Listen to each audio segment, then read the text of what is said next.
I'm not responsible for how you feel. I'm responsible for how I act, how I speak, what I do and what I say. I'm not responsible for how you feel in response. When you were in Vancouver and you contacted me, and if I hadn't feel like seeing you, if I hadn't slept all night, say, because I was up with some other duty or looking after somebody, and if I had said yes and still come met you for coffee, because I had fear of disappointing you, and because I didn't want you to feel disappointed, what would that have meant for me? It would have meant for me more fatigue, and probably I would have resented the hell out of you. If I said no, if I was authentic and I said, look, Jerry, I'm sorry, so glad you're in town, but I was up all night, I just, Now, if you had felt hurt and perceived yourself as rejected by me, that's not on me. That's your interpretation of my behavior. Nothing to do with me. I just said what was true for me. But that fear of disappointment, had I been afraid to disappoint you because I don't want to lose your friendship, and I don't want to lose your friendship, but if I believe that if I'm authentic, I'm going to lose Jay's friendship, that's going to keep me inauthentic. And you'll never know me. Happy wife, happy life. One more person give that advice to somebody. I have to tell you, that is just the most ridiculous. What does that even mean? Happy wife, happy life. If she's happy, then I'm happy. Is that true? I think it's used by men who believe that their wife is always unhappy. So if she's not shouting at me and I can just sit here and watch the football, all is well. Boy, is that something to aspire to. Man, I can't wait, for someday for my kids to just sit there while the person in the other room is just mildly dissatisfied with them, and they can just sit and watch the football game. Really? That's what we're aspiring to? That's what you hope for?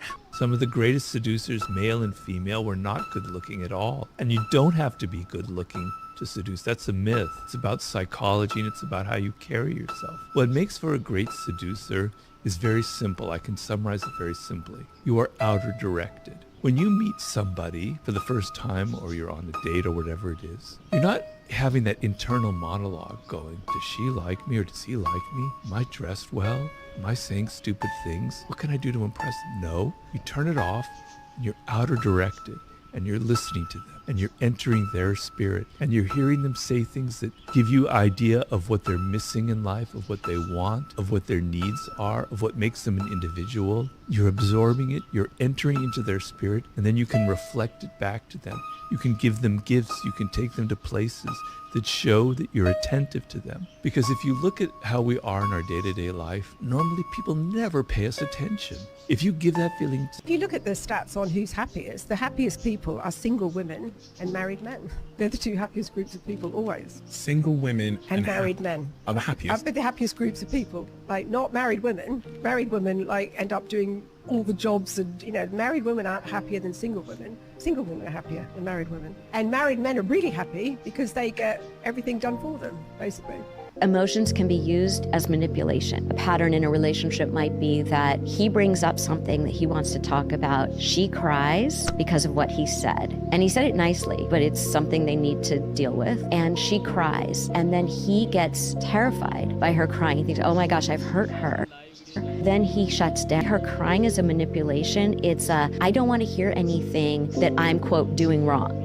And so I'm going to shut that down by crying and being the victim. Being a victim is actually a power position because you are making it impossible for anyone to deal with whatever is going on between the two of you. Are you seeing more and more people getting those prenups? Yeah, I have to tell you, there's a generational shift happening. I've been doing this job for 25 years, and I will tell you, the people currently in their 20s and early 30s, like the prime demographic for marriage, mid-20s to mid-30s, are getting prenups at a rate that I would say is probably 5x what it was 10 years ago, 15 years ago. Of my friends, both women and men, I know for a fact that my male friends usually just push for like an easy life. If their partner's expressing emotional feelings or is expressing their emotions towards them, most of my male friends will see that as an attack. They just don't want to go there. It's this energy that men just don't like. So I was watching this funny video before I came down here, and it's this woman, she's cooked dinner for her husband, and she's proving that men just won't tell you the truth. She puts loads of salt in it to make it taste awful, and she walks into the front room while he's watching the game, and she goes, try this, hun, tell me what you think. And you see his face just wink, and it's disgusting. And he goes, yeah, good. We just want to avoid the heat. Literally. So somebody who feels envious of you ends up befriending you. And consciously, they may not be even aware of that. They think, well, I do want to like them, but unconsciously they feel envy. They think that you have success that you don't necessarily deserve, that you have what they want. They become your friend and they charm you, etc., etc. And then lo and behold, you start noticing all kinds of behavior that's very ugly that you weren't expecting because they're your friend. They start saying comments that get under your skin, becoming your friends so that they could wound you. The main mistake we make in dealing with other people, and it's a common mistake that I make as well, is we take the appearances for reality. We take their masks for how they appear to us, for their politeness, for their smiles, for their saying, oh, I loved you, etc., for the reality. And we have to learn to look behind people's masks. We have to learn what's really, really going on behind them. And we have to learn some basics about human nature. Always choose women who are attracted to you. I always say to men, you will never ever get the same level of respect and love from a woman who's not attracted to you. Choose a woman who's attracted to you. I pass that because you want a woman above, out of your league, and you just want that. She can be out of your league as long as she's still attracted to you. Some women are just attracted to you regardless, so she has to be attracted, and how you measure how attracted she is to you is how much physical affection she initiates. When we're attracted to a man, we constantly initiate physical contact. Once she's attracted to you, she has to trust your judgment. How does she trust your judgment? You have intense amount of self-control. Most women want a man that they know is naturally somewhat responsible. It might sound boring in the short term, but in the long run, there is nothing more unattractive than an old teenager. Today, we're talking about relationships, but not just any relationships. We're talking about the ones that might not be the healthiest for you. Body. Let's be real. Relationships are amazing, but sometimes they can hold us back. So, how do you know if you're in a relationship that's not working? Here are a few red flags to watch out for. A controller. This person is always trying to tell you what to do, who to see, and how to live your life. They might put you down or make you feel bad about yourself. The taker. This relationship is all about them. They take your time, energy, and resources, but never give back. The staller.